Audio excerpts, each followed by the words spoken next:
Today, we are going to make an overlapping cityscape. Take the different sizes of rectangles and lay them out on your paper. You should be able to use about 7 or 8 rectangles to make your cityscape. Organize them and figure out where you want them to go before you glue them down. All the rectangles should touch the bottom of the paper, and some of them can be on top of each other. In fact, all of them need to be overlapping. You can put one right on top of the other. That looks good. Glue them all down carefully and neatly. Now the really tall one in the back, the blue one, that one I was able to move up a little bit from the bottom of the paper because you can't see the bottom half of it. If it's completely overlapped by the other buildings, you could scoot it up just a little bit to make it taller. When you're all done gluing, put your glue stick away.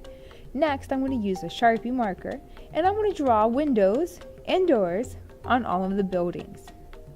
Take your time and draw your windows and doors neatly and carefully. Do not draw sloppy building windows.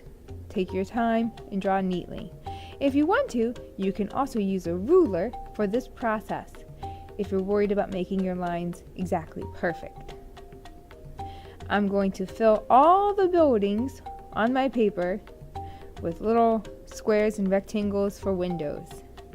Once you have filled all the buildings with windows, which will take a while, this took me a while to do, so it's going to take you a while, the next step is to put your Sharpie away, and then we're going to work on the sky. Now, my sky, I have decided to make a sunset. So I'm going to draw some clouds first that are going to overlap the sunset. So here are 2 nice clouds. But since we're learning about overlapping, let's add some overlapping clouds to our picture. One cloud hiding behind the other. That looks nice. Now, I'm going to put my Sharpie away and I'm going to get my crayons and color the sky. I said I wanted to do a sunset, so I'm going to put yellow and then orange and then red as it goes up toward the top of the paper.